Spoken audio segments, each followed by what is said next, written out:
À la fin d'octobre, un détail dérangeant apparaît. Le ciel bourdonne, mais les villages restent étrangement silencieux. Pendant que les drones quadrillent le nord du Burkina Faso sans presque tirer un coup, les chiffres de déplacement diminuent, des routes rouvrent, quelques marchés reprennent, et même certains enseignants reviennent lentement, comme si la guerre reculait sans le dire vraiment. Comment ceux qui observent les décisions d'Ibrahim Traoré doivent-ils comprendre ce contraste entre bruit mécanique et frémissement d'espoir? Une parenthèse fragile s'ouvre, encore trop mince pour être appelée paix durable. Les opérations menées dans le nord du Burkina Faso ont laissé entrevoir une dynamique nouvelle, suffisamment visible pour modifier la manière dont les habitants interprètent chaque signe d'accalmie. Pour ceux qui vivent depuis des années dans un quotidien fragmenté, l'enjeu n'est pas seulement de mesurer les avancées récentes, mais de comprendre si cette phase peut ouvrir une trajectoire plus stable, permettant le retour graduel des activités essentielles. Cette promesse reste fragile car les zones rurales demeurent marquées par les déplacements de familles, l'accès irrégulier aux ressources et l'incertitude entourant la reprise des routes essentielles à la mobilité locale. Le véritable défi consiste désormais à maintenir une continuité opérationnelle capable de transformer des améliorations ponctuelles en changements durables, tout en évitant que les contraintes logistiques et les variations sécuritaires ne fassent basculer la situation dans un cycle d'instabilité déjà bien connu. Et une question persiste, discrète mais pressante. Si les premiers signaux positifs se multiplient, combien de temps faudra-t-il pour qu'ils deviennent réellement tangibles pour les communautés rurales? Les premières données recueillies après les opérations de la fin d'octobre ont révélé un basculement discret mais mesurable. Plus de 300 combattants neutralisés et une diminution de plus de 40% des personnes déplacées. Ces deux chiffres, interprétés avec prudence, marquent pourtant le début d'une séquence où la dynamique du conflit semble évoluer différemment de ce que le Burkina Faso avait connu les années précédentes. Au nord, le vrombissement continu des drones a remplacé les ruptures brutales qui rythmaient autrefois les interventions, offrant aux unités au sol une cartographie plus précise des mouvements et des zones vulnérables. Ce changement, suivi de la réouverture partielle de routes longtemps impraticables, a permis à plusieurs équipes locales d'acheminer vivres et matériel, tout en rétablissant un minimum de mobilité pour les habitants vivant dans les communes les plus exposées. Dans certaines localités rurales, des enseignants ont noté le retour de groupes d'élèves après des mois d'absence, tandis que des commerçants ont pu rallier à nouveau les marchés voisins, preuve que les améliorations, bien que limitées, dépassaient le seul cadre militaire. Cependant, cette évolution doit être lue dans un contexte élargi. Depuis près d'une décennie, les régions de Djibo, Arbinda ou Yamba ont été touchées par l'insécurité, les fermetures de routes et la paralysie de services essentiels, transformant le moindre déplacement en pari incertain. L'apparition de caches démantelées, une dizaine selon les informations disponibles, montre que les groupes armés conservent une présence diffuse, mobile, difficile à anticiper. Ces poches d'activité rappellent que les avancées observées ne constituent qu'une étape dans un environnement où chaque progression reste vulnérable à un renversement rapide.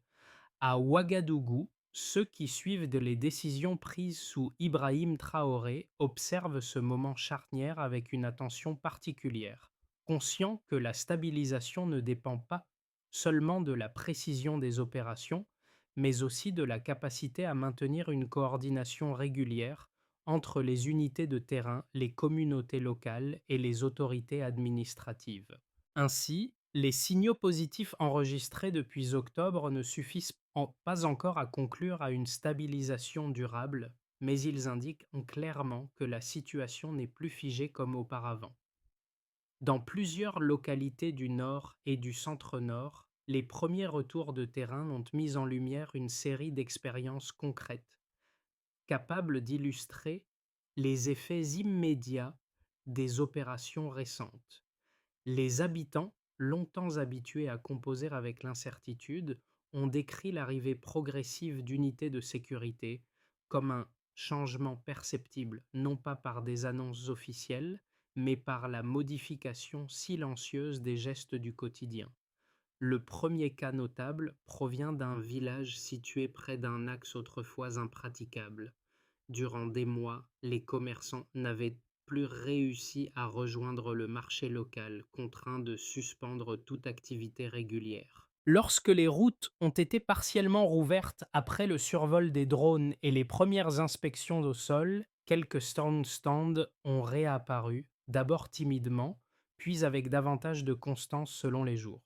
Cette reprise minimale, encore irrégulière, a servi de repère pour les habitants, qui y voyaient un signe que la situation évoluait différemment des périodes précédentes.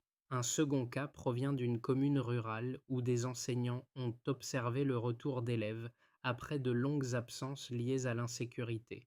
Les classes ne se sont pas remplies d'un seul coup, mais le simple fait de voir plusieurs enfants franchir à nouveau la porte de l'école a été perçu comme une étape significative. Les familles, encore prudentes, ont expliqué que la présence visible des unités de sécurité et la circulation plus fluide sur certains tronçons leur donnaient l'impression d'un moment plus respirable. Ces situations, modestes mais parlantes, montrent comment des améliorations limitées peuvent modifier la perception des habitants avant même que la stabilité ne soit confirmée. Elles posent une question simple: ces signaux peuvent-ils durer? Le déclenchement de la séquence opérationnelle d'octobre a commencé par un signe presque imperceptible.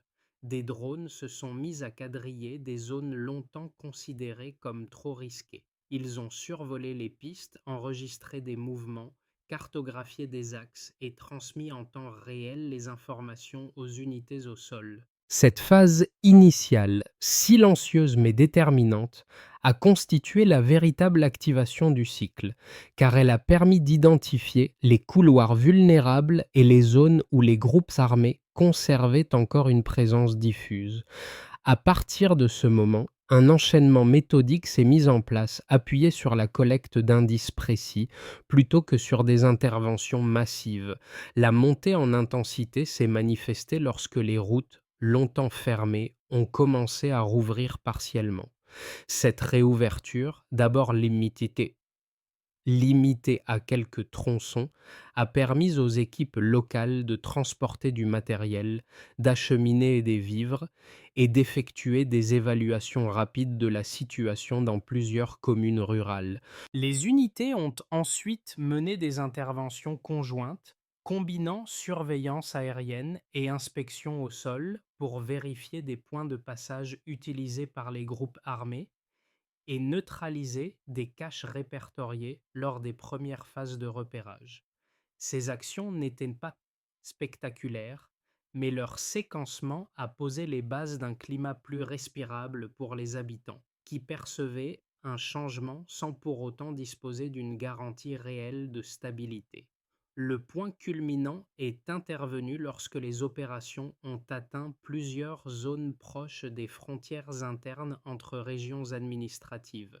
Les mouvements y étaient plus imprévisibles, les distances plus longues, la communication parfois fragmentée. Les équipes ont dû redoubler de prudence, sécuriser des points stratégiques, limiter les déplacements non identifiés et composer avec des obstacles logistiques qui menaçaient à tout moment de ralentir la dynamique enclenchée. Dans ces secteurs sensibles, les interventions ont surtout visé à empêcher les groupes armés de se réorganiser, en réduisant leur marge de manœuvre et en perturbant les voies qu'ils utilisaient pour circuler entre plusieurs communes. C'est dans ce contexte que les décisions suivies sous Ibrahim Traoré ont été observées de près, car chaque mouvement tactique pouvait infléchir l'équilibre fragile des zones concernées. La séquence a ensuite laissé place à une phase de retombée mesurée mais significative. Dans certaines localités, des familles déplacées ont commencé à envisager un retour ponctuel vers leur village, même si ces retours restaient temporaires. Des commerçants ont rouvert des stands, parfois seulement quelques jours par semaine, mais suffisamment pour rétablir un minimum d'échanges. De petites exploitations agricoles ont recommencé à fonctionner à un rythme réduit, profitant de moments de mobilité plus fluides sur certains tronçons. Ces signes, encore fragiles, n'effacent pas la complexité du conflit, mais ils montrent que la séquence opérationnelle d'octobre a produit une dynamique différente de celles observées les années précédentes. Dans l'ensemble, cette chronologie illustre une logique d'avancée cumulative, une succession d'actions limitées mais cohérentes, dont l'effet global dépasse chacune des interventions isolées. À chaque étape, la progression dépendait de la précédente, formant une chaîne où la précision, la coordination et la continuité tenaient lieu de moteur principal. Ce fil discret reliant activation, montée en puissance et retombée dessine le cadre d'une transition encore incertaine mais distincte des phases antérieures.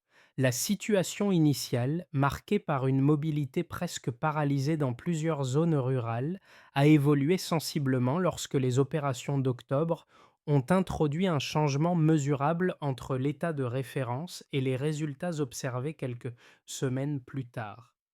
Cette transition s'exprime d'abord par la neutralisation de plus de 300 combattants, un volume élevé qui illustre l'intensité d'une séquence ciblée dans des secteurs difficiles d'accès. Ce chiffre signale une pression opérationnelle constante menée sur plusieurs axes sensibles. En parallèle, la découverte et la destruction d'une dizaine de caches d'armes témoignent d'un travail coordonné reliant surveillance aérienne, information locale et intervention au sol. Cette donnée montre que les groupes armés ont vu leur logistique exposée à un degré inédit.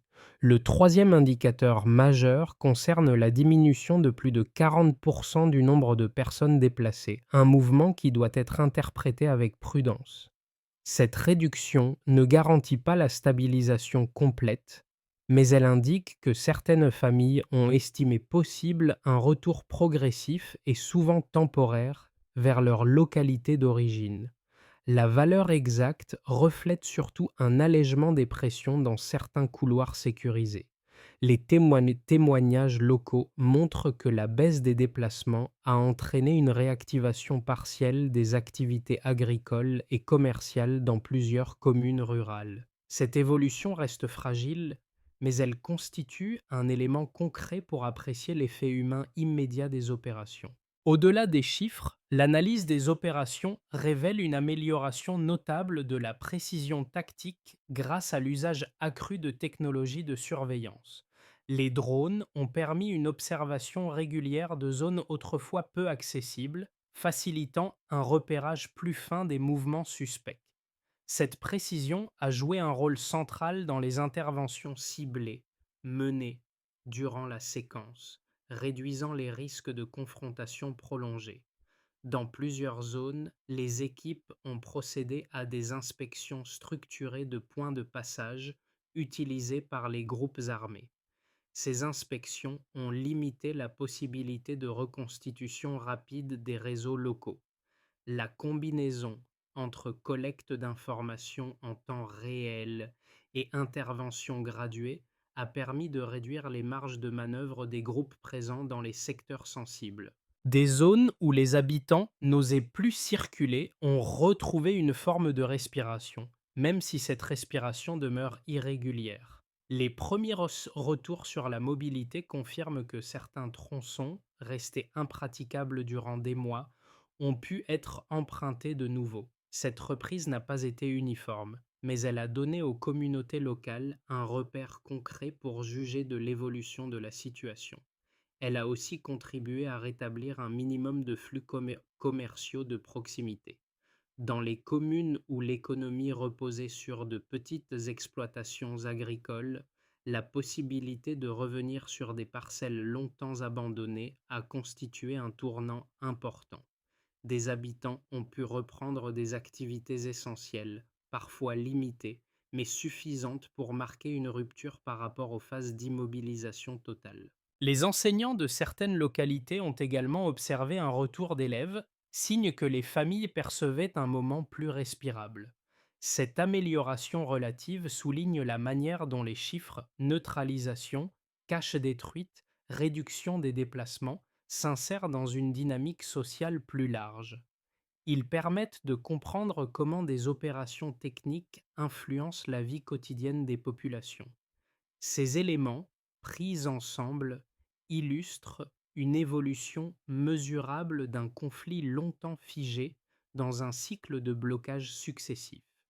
Ils montrent que l'effet des opérations ne se limite pas aux résultats militaires immédiats, mais qu'il s'étend au comportement, aux déplacements et aux activités de ceux qui vivent dans les zones rurales. Il dessine enfin un cadre où les progrès, bien que fragiles, offrent un point d'appui pour envisager une phase plus structurée dans les mois à venir. Deux lectures majeures se dégagent de l'analyse des opérations menées entre la fin d'octobre et les semaines suivantes, chacune reposant sur des éléments concrets observés sur le terrain. La première lecture défend l'idée qu'un tournant tactique a été atteint. Plusieurs axes routiers ont rouvert partiellement, des marchés ont repris un fonctionnement intermittent et certaines familles déplacées ont amorcé un retour progressif vers leur village. Pour ceux qui soutiennent cette perspective, la combinaison entre surveillance aérienne, intervention coordonnée et présence accrue d'unités au sol explique la diminution de plus de 40% du nombre de personnes déplacées, ainsi que la destruction d'une dizaine de caches d'armes. Ils estiment que ces résultats montrent que les groupes armés, autrefois plus mobiles, disposent désormais de marges de manœuvre réduites dans plusieurs zones sensibles. Dans cette lecture optimiste, même les signes modestes, retour d'élèves, réactivation de petites exploitations agricoles, deviennent des indicateurs d'une transition en cours. La seconde lecture tempère fortement cet enthousiasme. Pour d'autres observateurs, les avancées récentes ne suffisent pas à parler de stabilisation durable, car les groupes armés opèrent souvent de manière dispersée, sans dépendre de structures logistiques centralisées. La neutralisation de plus de 300 combattants, bien que significative, n'élimine pas la possibilité de reconstitution rapide de cellules locales capables de perturber les zones reprises. De même, la réouverture partielle de routes ou de marchés reste trop fragile pour être considérée comme un changement structurel. Ces analystes rappellent que les améliorations observées ne concernent qu'une partie du territoire, laissant de vastes secteurs encore exposés à des fluctuations imprévisibles. La réponse la plus solide, fondée sur les données disponibles, se situe entre ces deux positions. Les tendances positives sont réelles. Elles apparaissent dans la mobilité retrouvée sur certains axes, dans la reprise ponctuelle des activités économiques et dans la capacité des unités locales à conduire des opérations séquencées et cohérentes. Cependant, ces avancées restent vulnérables aux contraintes logistiques, aux distances importantes et aux dynamiques locales complexes qui caractérisent le conflit depuis près d'une décennie. Aucune des deux lectures ne peut être rejetée entièrement, mais chacune doit être réévaluée à la lumière du fait que le conflit demeure évolutif et peut changer rapidement de trajectoire. Un point bascule apparaît. Dans les semaines qui suivent les opérations coordonnées d'octobre, plusieurs signaux montrent que la dynamique du conflit ne se comporte plus comme les années précédentes. Les responsables locaux, les équipes de sécurité et les communautés rurales décrivent une interaction plus régulière, capable d'identifier rapidement les zones où la présence armée semble reculer, un phénomène rarement observé auparavant. Cette évolution donne l'impression que les efforts menés sous Ibrahim Traoré produisent non seulement des effets militaires mesurables, mais aussi une modification de la manière dont les populations perçoivent leur environnement immédiat. Dans certaines communes, des activités abandonnées depuis longtemps recommencent à apparaître par intermittence. Des marchés rouvrent quelques jours, des exploitations agricoles reprennent un rythme minimal, et les familles évaluent avec prudence la possibilité d'un retour progressif. La circulation de l'information devient plus fluide, ce qui permet aux équipes de terrain de réagir plus rapidement aux menaces localisées. Ce changement n'efface pas les risques Morlitz, mais il ouvre une fenêtre que les phases précédentes du conflit n'avaient pas permis. Il suggère que, pour la première fois depuis des années, l'évolution ne se mesure plus seulement perte ou en avancée tactique, mais en gestes de vie retrouvés. Les effets des opérations menées depuis la fin d'octobre peuvent être observés à travers plusieurs groupes d'acteurs, chacun percevant différemment l'évolution d'un conflit qui structure leur quotidien depuis des années. Cette diversité d'expériences permet de saisir comment une dynamique militaire peut produire, même brièvement, des transformations sociales et économiques perceptibles dans plusieurs régions du Burkina Faso. Pour les populations rurales, les premiers changements ont pris la forme d'une mobilité légèrement plus fluide sur certains axes. Des familles qui vivaient parfois depuis des mois dans des zones de repli ont commencé à envisager un retour ponctuel vers leur village, encouragé par la diminution de plus de 40% du nombre de personnes déplacées. Cette tendance ne reflète pas une stabilisation durable, mais elle indique que certaines pressions se sont allégées dans des localités où la présence armée reculait. La reprise de petites activités agricoles a renforcé ce sentiment d'ouverture, même si ces gestes restent fragiles et exposés aux variations rapides du contexte sécuritaire. Les habitants interprètent ces signaux comme une amélioration limitée mais réelle, attribuée en partie au changement d'approche observé sous Ibrahim Traoré. Pour les acteurs économiques, les effets se traduisent par la réactivation partielle des circuits locaux.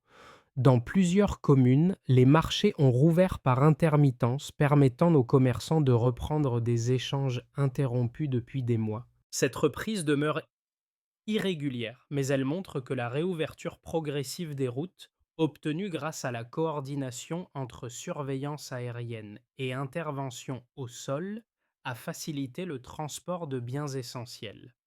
La possibilité de rallier des points de vente proches constitue pour certains commerçants un premier pas vers la normalisation, même si les marges de manœuvre restent étroites. Cette évolution confirme que la dynamique opérationnelle récente a eu des retombées économiques mesurables. Pour les services publics, la situation évolue de manière plus contrastée. Des enseignants ont signalé le retour d'élèves, un indicateur précieux pour évaluer l'allègement temporaire de la pression sécuritaire. Cependant, la capacité institutionnelle reste limitée par des contraintes logistiques persistantes, distances longues, accès irrégulier aux routes, manque de personnel et de ressources. Les administrations locales tentent d'identifier les secteurs où les services essentiels peuvent être rétablis partiellement. Cette reprise demeure inégale, fragile et dépendante de la continuité des opérations sécuritaires. Pour les dynamiques communautaires et régionales, l'évolution récente s'est traduite par une circulation plus fluide de l'information entre habitants, représentants locaux et équipes de terrain. Cette amélioration a permis de repérer plus rapidement des zones où la présence armée diminuait, donnant aux communautés un rôle accru dans l'échange d'alertes et d'indications ciblées. Cependant, cette coopération s'accompagne de défis persistants, notamment la méfiance entre groupes, les difficultés liées aux zones frontalières internes et les risques de perturbations soudaines. Les habitants restent conscients que la stabilité dépend de la capacité à maintenir ces canaux d'information ouverts et actifs. Pris ensemble, ces effets dessinent un entre-deux complexe. Ni stabilisation complète, ni retour à la situation antérieure, mais une phase transitoire où les améliorations ponctuelles permettent aux communautés d'entrevoir un futur proche plus respirable. Les évolutions récentes du conflit au Burkina Faso permettent d'envisager trois trajectoires distinctes pour les 6 à 12 prochains mois, chacune dépendante du maintien ou non des dynamiques observées depuis la fin d'octobre. Ces scénarios n'annoncent aucune certitude.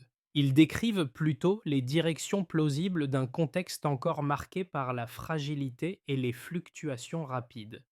Voici ce que révèle scénario de base, stabilité relative et progression lente. Dans cette trajectoire, les opérations se poursuivent selon un rythme comparable aux semaines écoulées, avec une coordination régulière entre surveillance aérienne et intervention au sol. Les axes routiers restent praticables de manière intermittente, permettant une reprise graduelle des activités commerciales locales et le retour progressif d'une partie des familles déplacées. Les marchés continuent de fonctionner par intermittence et certaines exploitations agricoles consolident leurs premières améliorations. Ce scénario repose sur l'hypothèse que les groupes armés ne parviennent pas à regagner un avantage significatif tout en conservant une capacité de nuisance ponctuelle. Voici ce que révèle scénario optimiste, consolidation et renforcement localisé. Ici, les tendances positives s'étendent à davantage de communes grâce à une intégration plus cohérente des moyens technologiques et de la présence locale. Les opérations deviennent plus prévisibles, les couloirs de mobilité mieux protégés, et les marchés opèrent à un rythme plus stable. Les enseignants observent un retour plus régulier des élèves, tandis que les familles déplacées s'installent à nouveau dans leur localité d'origine avec une confiance croissante. Les administrations locales parviennent alors à rétablir progressivement certains services essentiels, créant un cercle vertueux où les populations participent davantage à la circulation de l'information. Voici ce que révèle scénario pessimiste, résurgence et dispersion de l'instabilité. Dans ce cas, les groupes armés exploitent les zones non stabilisées pour regagner du terrain. Des attaques ponctuelles entraînent la fermeture de routes récemment rouvertes, interrompant les échanges et les déplacements. Les opérations sécuritaires deviennent plus dispersées, obligeant les unités à se repositionner fréquemment, ce qui fragilise la cohérence des avancées observées. Les familles déplacées reprennent la route, les marchés ralentissent de nouveau et les communautés se replient face à la dégradation soudaine des conditions locales. Ces trois trajectoires soulignent un point central. La suite dépendra moins de la seule intensité des opérations que de la capacité collective à maintenir les acquis fragiles, à coordonner les efforts et à ajuster les réponses aux signaux émergents. La recommandation clé consiste à analyser chaque évolution non comme un résultat isolé, mais comme une partie d'un enchaînement plus large, sensible à la continuité. Les évolutions récentes affectent directement plusieurs catégories de population, et chacune perçoit différemment les signaux d'amélioration observés depuis les opérations coordonnées d'octobre.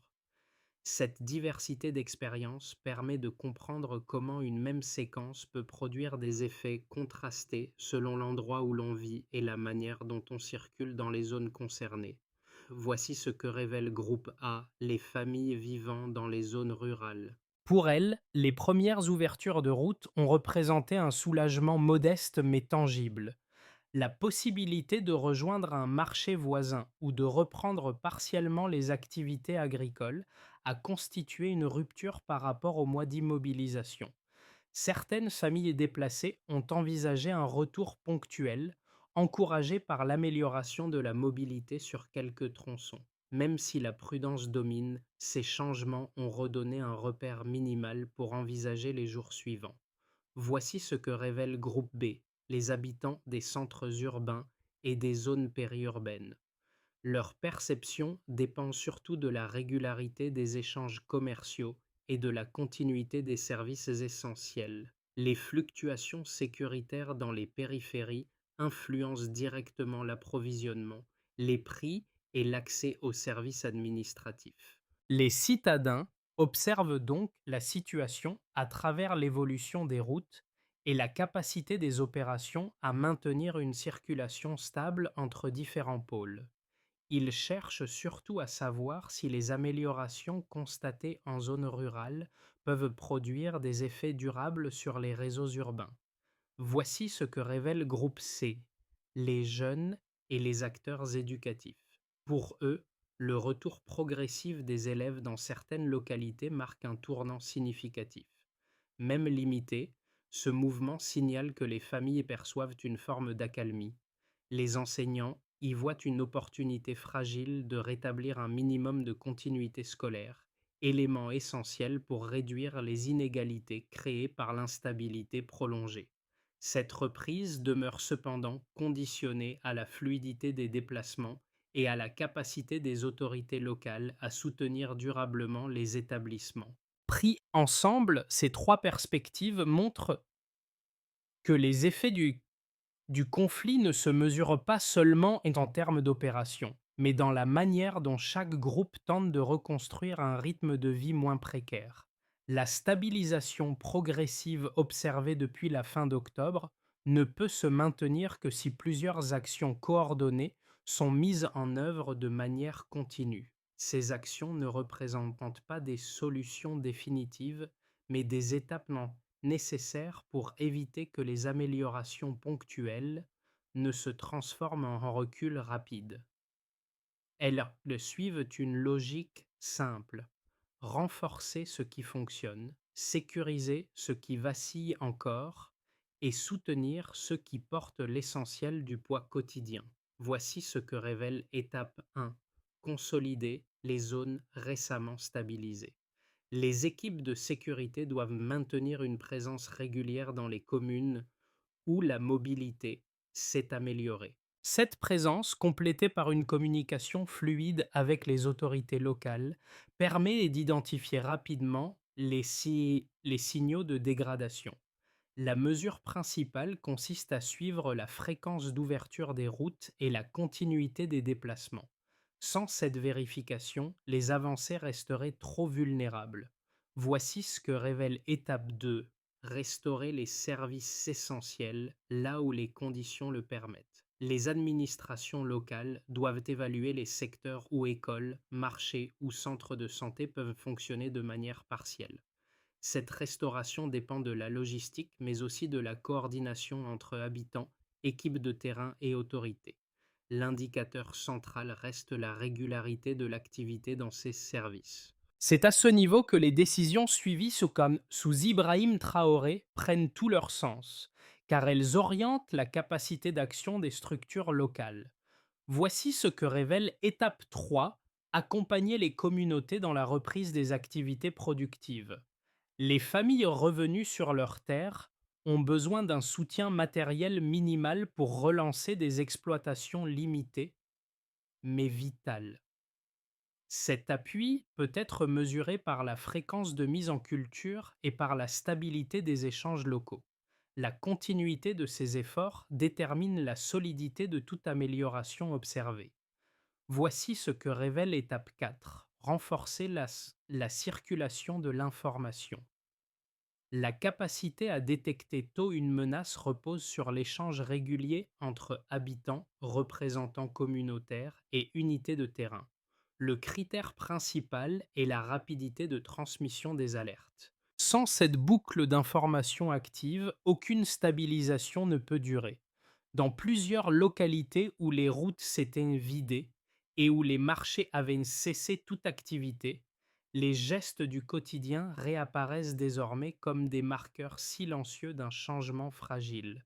Les habitants qui avaient vu leur village se figer observent aujourd'hui le retour irrégulier d'élèves, la réouverture partielle de stands et la possibilité de circuler, même brièvement, sur certains axes longtemps abandonnés. Ce sont ces détails, discrets mais persistants, qui rappellent la distance parcourue depuis les premières opérations menées sous Ibrahim Traoré distance encore instable mais indéniable. Chaque apparition d'un commerçant, chaque enfant franchissant la porte d'une salle de classe, chaque parcelle remise en culture constitue une scène que l'on n'aurait pas imaginée quelques mois plus tôt. Ces instants ne disent pas que la crise est résolue, mais ils donnent un sens concret aux efforts successifs, fragiles, parfois hésitants, mais réels, qui structurent cette période. Ils offrent un miroir où se reflète non seulement la prudence, mais aussi une forme de ténacité silencieuse. Et c'est là que se joue l'essentiel. Les gestes reviennent avant la certitude. Une phrase simple mais lourde de ce qu'elle porte. Elle résume un moment où les communautés retrouvent, même un instant, la possibilité de se projeter au-delà de la peur immédiate. Dans un contexte où chaque amélioration reste fragile, l'enjeu n'est pas seulement de constater les changements, mais de comprendre comment les communautés peuvent continuer à les soutenir. Les habitants, les enseignants, les commerçants, les équipes locales et les autorités partagent désormais une responsabilité silencieuse: préserver les espaces où les gestes du quotidien recommencent à apparaître. Cette responsabilité ne demande pas de grands discours, mais une attention constante aux signaux qui montrent où la situation progresse et où elle vacille encore. Les échanges réguliers, les observations de terrain et la circulation fluide de l'information peuvent devenir des leviers simples mais déterminants pour renforcer les zones qui respirent à peine. Dans cette phase transitoire, chaque voix compte, chaque retour d'expérience aide à lire la réalité avec davantage de nuances, et chaque interaction façonne un terrain moins vulnérable aux fluctuations. Ce n'est pas une promesse de stabilité, mais une invitation à participer, même modestement, à ce mouvement collectif.